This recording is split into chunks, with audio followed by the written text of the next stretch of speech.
सुप्रभातम। आज हम कक्षा 7 छठे पाठ है, छठा पाठ अमृत बिंदवय अर्थात अमृत रूपी बिंदु जो है, इस पाठ के अंदर हम जो श्लोकों का पाठ है, इसमें श्लोक दिए हुए हैं। जो श्लोकों में बात बताई गई है वो हमारे जीवन में अमृत के समान जो है, हमारे जीवन को सफल बनाने में अमृत का काम करती है। ठीक है, तो इन बिंदुओं को, उन बातों को अपना करके हम अपने जीवन को सफल बना सकते हैं। तो आज हम यहाँ पर जो है एक एक श्लोक पढ़ेंगे, उसका भावार्थ समझेंगे। मैं यहाँ पर श्लोक लिख करके आपको उसका भावार्थ बता रहा हूँ और आप उनको ध्यान से सुने और समझें। पहला श्लोक है पृथिव्याम त्रीणि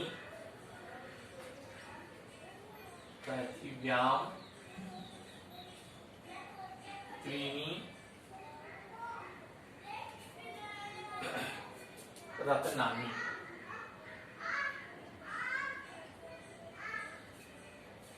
जलम अन्नम सुभाषितम।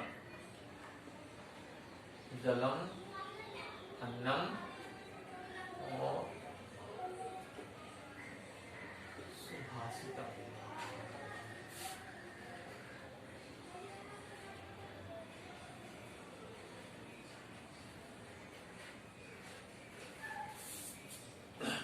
मूढ़ै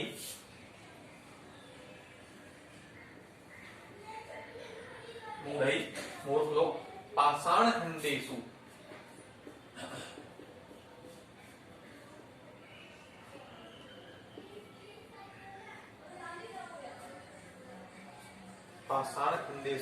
रतन संज्ञा प्रदीयते। रत्न संज्ञा प्रदीयते। यह हमारी जो है पहला श्लोक है। पृथिव्याम त्रीणि रत्नानि जलम अन्नम सुभाषितम मूढ़ै पाषाण खंडेषु रत्न संज्ञा विधि प्रदीयते। अर्थात पृथिव्याम पृथ्वी पर त्रीणि तीन रत्नानि रत्न होते हैं।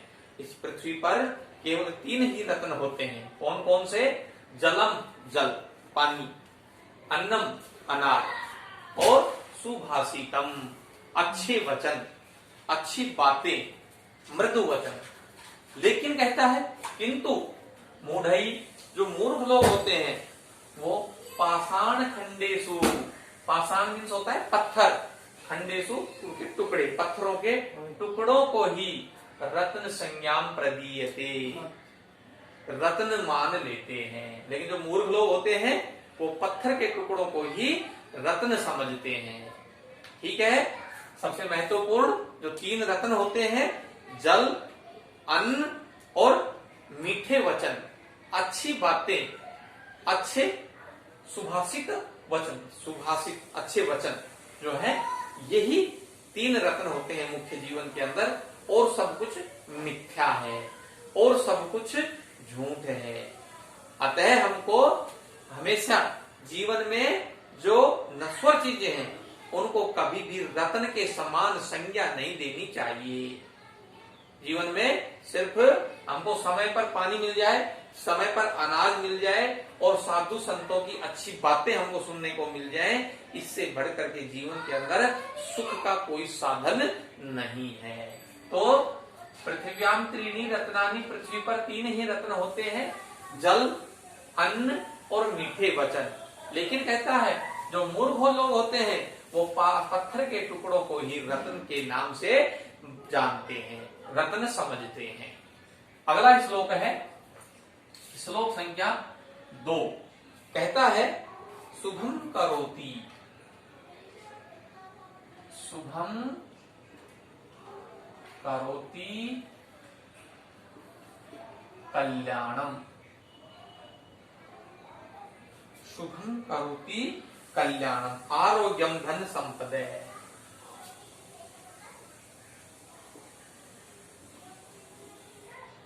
आरोग्यम धन संपदे। ठीक है, शुभम करोति कल्याणम आरोग्यम धन संपदे। शत्रु बुद्धि,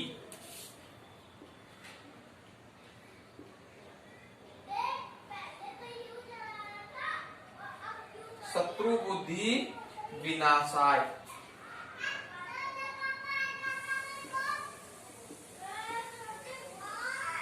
शत्रु बुद्धि विनाशाय दीप ज्योतिर्नमोस्तुते। दीप ज्योतिर्नमोस्तुते।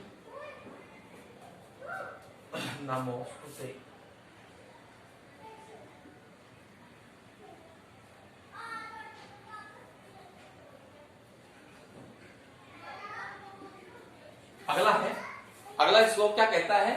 शुभम करोति कल्याणम आरोग्यम धन संपदे शत्रु बुद्धि विनाशाय दीप ज्योतिर्नमोस्तुते।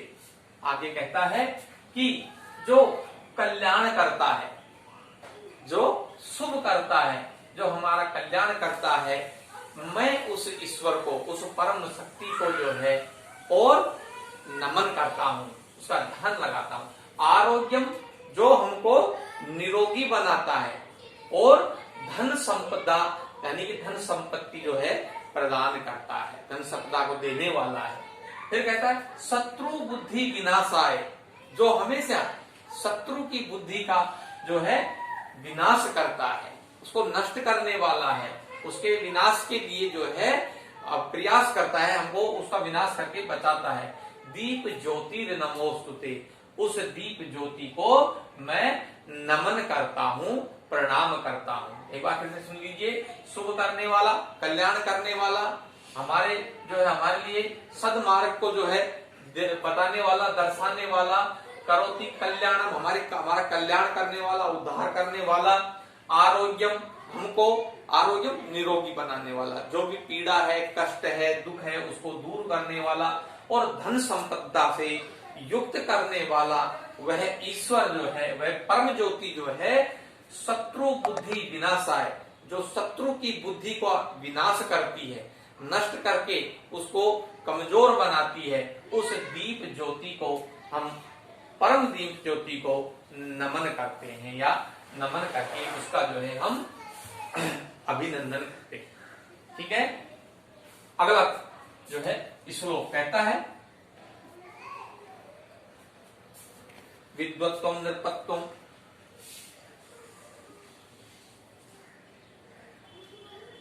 विद्वत्वम और नृपत्वम च, विद्वत्वम नृपत्वम च नैव तुल्ये कदाचन, नैव तुल्ये कदाचन। ठीक है, तो फिर कहता है आगे, स्वदेशे पूज्यते राजा,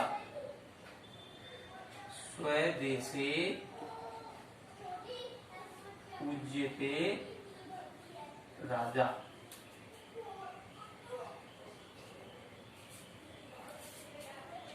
और विद्वान सर्वत्र पूज्यते, विद्वान सर्वत्र पूज्यते।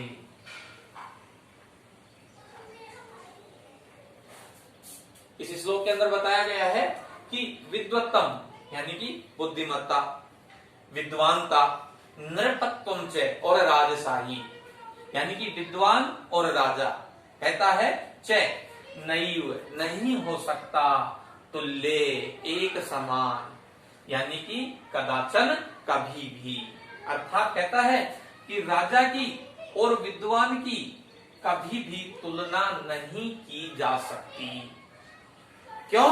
क्योंकि फिर आगे कहता है स्वदेशे, स्वदेशे का मतलब अपने ही देश में, स्वदेशे पूज्यते राजा, राजा जो होता है वो अपने ही देश में पूजा जाता है, लेकिन विद्वान सर्वत्र पूज्यते। लेकिन जो विद्वान होता है, जो गुणवान लोग होते हैं, वो सभी जगह पूजे जाते हैं, अपने देश में भी पूजे जाते हैं और बाहर भी उनकी जो है पूजा होती है, उनका सम्मान होता है। पूज्यते, पूजा जाना का मतलब होता है सम्मान, आदर पाते हैं।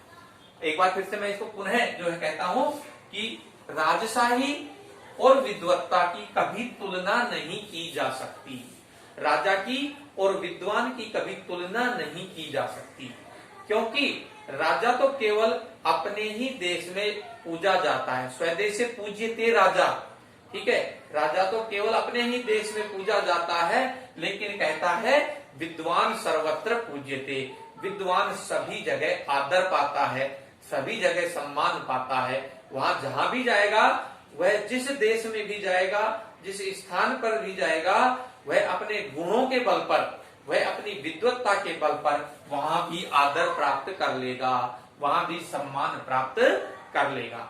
अतः ध्यान रखना चाहिए हमको, राजा और विद्वान को कभी एक समान नहीं समझना चाहिए। विद्वान जो है श्रेष्ठ होता है राजा की, क्यों? क्योंकि वो सब जगह पूजा जाता है। राजा जो होता है वो भी श्रेष्ठ होता है, परंतु वह केवल अपने ही देश में सम्मान पाता है, अपने ही देश में पूजा जाता है। अगला श्लोक संख्या 4 कहता है परोपकाराय फलंती वृक्षा।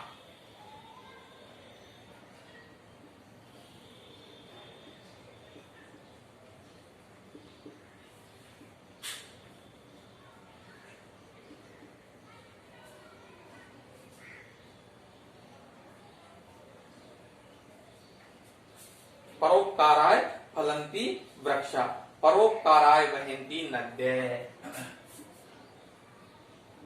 परोपकाराय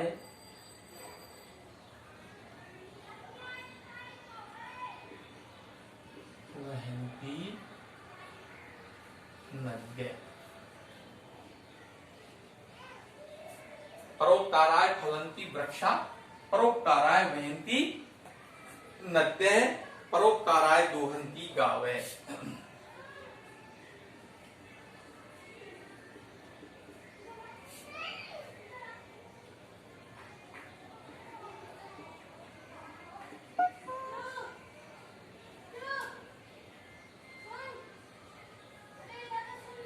परोपकाराय दोहन्ति गावः, परोपकाराय इदं शरीरम्।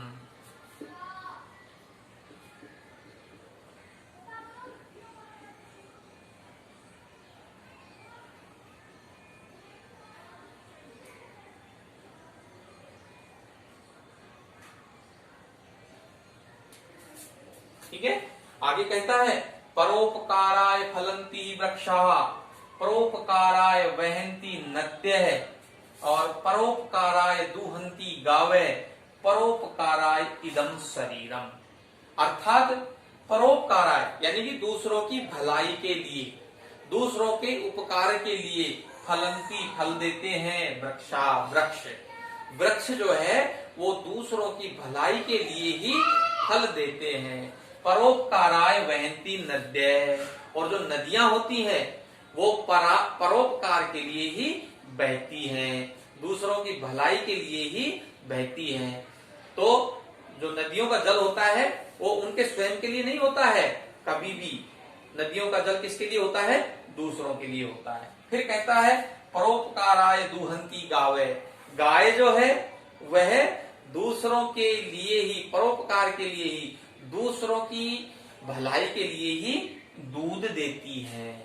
और परोपकाराय इदं शरीरम, और ध्यान रहे ये हमारी जो है भूल है कि हमारा शरीर जो है वह केवल हमारे लिए ही है, नहीं, हमारा यह शरीर जो है यह भी परोपकार के लिए ही है, यह भी दूसरों के उपकार के लिए ही है। और अगर हमारा शरीर जो है वो दूसरों की भलाई के लिए काम नहीं आया, परोपकार के लिए काम में नहीं आया, तो व्यर्थ है, बेकार है। अतः हमको जो है ये ध्यान रखना चाहिए कि हमारा शरीर भी जो है ये दूसरों के लिए ही है। नेक्स्ट है, अगला है 5वां श्लोक, कहता है हंसा है श्वेत है, बकः श्वेत है।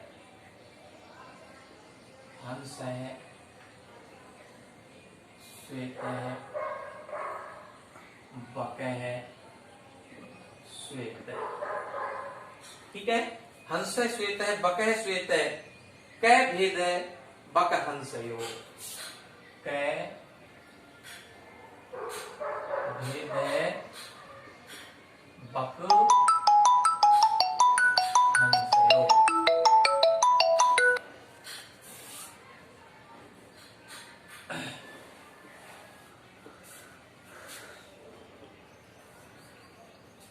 अगला है नीर क्षीर विवेके।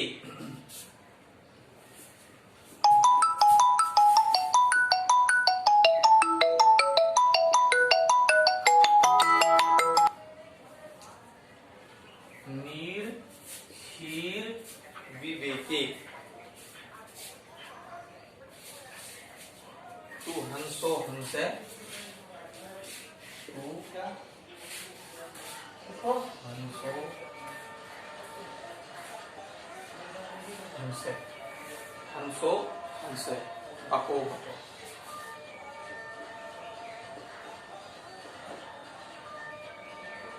बको बके, बको बके। कहता है अगले में जो है कि हंस है, श्वेत है, बक है, श्वेत है। कै भेद है बक हंसयो, नीर क्षीर विवेके तू हंसो हंस है, बको बके। ठीक है, पांचवें श्लोक में कहता है कि हंस का भी जो रंग होता है वह सफेद होता है। हंस है, श्वेत है। हंस जो होता है वह भी सफेद रंग का होता है, बक है, श्वेत है। और बगुला जो होता है वह भी सफेद रंग का होता है, यानी कि दोनों का रंग एक समान होता है। ठीक है, और दोनों का जो है बनावट भी लगभग एक जैसी होती है। लेकिन फिर कहता है कै भेद है बक हंसयो, तो फिर बगुले में और हंस में क्या भेद है, ये पूछता है। कै भेद है, क्या भेद है बक बगुले में और हंस में। क्यों? क्योंकि हंस भी सफेद, बगुला भी सफेद, तो दोनों में फिर भेद क्या हुआ? अर्थात कोई भेद नहीं हुआ। तो कहता है नीर क्षीर विवेके तू हंसो हंसे, बको बके। कहता है कि नीर, नीर मीन्स होता है जल, और क्षीर मीन्स होता है दूध। विवेके, जब हम जल के और दूध के भेद को जानते हैं या हमको उनका पता लगाना होता है, तब हमको पता चलता है तू हंसो हंसे, बको बके, कि कौन सा हंस है और कौन सा बगुला है। एक बार पुनः इसको देखिए। तो इसी प्रकार से हम अच्छे और बुरे इंसान का भी भेद जान सकते हैं। इस विद्या के द्वारा हम अच्छे इंसान के विषय में और बुरे इंसान के विषय में भी, या उनके अंदर भेद जो है कर सकते हैं, जान सकते हैं कि अच्छा कौन है और बुरा कौन है। ठीक है, पुनः एक बार हम देखिए। हंस सफेद होता है, बगुला भी सफेद होता है। कै भेद है बक हंसयो, तो फिर हंस में और बगुले में अंतर क्या है, भेद क्या है? तो नीर क्षीर विवेके, जब दूध का और पानी का पता लगाना हो, दूध और पानी के भेद को जानना हो, तब हमको पता चलता है कि हंस कौन सा है और बगुला कौन सा है। इंसान, अच्छा इंसान अच्छे कर्म करके पहचाना जाता है, बुरा इंसान बुरे कर्म करके पहचाना जाता है। तो उसे कर्मों के आधार पर इंसान का भेद पता चल जाता है। ठीक है, जिस प्रकार से ये हंस और बगुले का जब हम दूध और पानी का पता लगाते हैं तब चलता है, उसी प्रकार से इस भेद को हम जान सकते हैं। अगला है, ठीक है, अगला है हमारा छठा श्लोक। चंदनम शीतलम लोके चंदनात अपि चंद्रमा, चंद्र चंदनयो मध्य शीतला साधु संगति। ये कहता है कि चंदनम शीतलम, सबसे इस संसार के अंदर, लोक के संसार में चंदन जो होता है वो सबसे शीतल होता है, सबसे अधिक ठंड देने वाला होता है। चंदनात अपि, और चंदन से भी चंद्रमा, और चंदन से भी बढ़कर के शीतलता हमको कौन प्रदान करता है? चंद्रमा प्रदान करता है, चंद्रमा से प्राप्त होती है। फिर कहता है कि चंद्र चंदन यो मध्य, चंद्रमा और चंदन के बीच में शीतला साधु संगति, लेकिन कहता है कि चंदन और चंद्रमा से भी बढ़कर के शीतलता साधु संगति अच्छे लोगों की संगति से प्राप्त होती है। अर्थात अच्छा मित्र जो होता है वह इन दोनों से, किससे, चंद्रमा से और चंदन से भी बढ़ करके शीतलता प्रदान करता है। शीतलता का साधु संगति से हम ले सकते हैं खुशी, आराम, या जो है अच्छे संगति से जो मिलने वाले फल उनसे। प्रदोषे दीपकै चंद्र प्रभाते दीपकै रवि त्रैलोक्ये दीपकै धर्म सुपुत्र कुल दीपकै। अगले वाले श्लोक में कहा गया है कि प्रदोषे दीपकै चंद्र, सायंकाल का जो दीपक होता है, रात्रि का जो दीपक होता है वह चंद्रमा होता है। प्रदोषे दीपकै चंद्र प्रभाते दीपकै रवि, और प्रभात काल का सुबह का जो दीपक होता है वह रवि होता है। रवि का मतलब होता है सूरज, सूर्य। त्रैलोक्य दीपकै धर्म, और तीनों लोकों का दीपक जो होता है वो धर्म को बतलाया गया है। और सुपुत्र जो होता है, अच्छा पुत्र जो होता है वह कुल का दीपक होता है। ठीक है। अतः हमको जो है सारे जो है यहाँ पर जो ज्ञानप्रद बात बताई गई है उनको अपने आचरण में या अपने जीवन में अपनानी चाहिए। ज्ञानप्रद बातों को अपनाना चाहिए। इस पाठ में ये 7 श्लोक थे, इनका मैंने आपको हिंदी भावार्थ बता दिया है। और मैं आपको आपकी सुविधा के लिए, आपको कोई परेशानी नहीं हो, लिखित में भी जो है हर श्लोक का हिंदी अनुवाद लिख करके आपके पास वीडियो भेज दूं। धन्यवाद।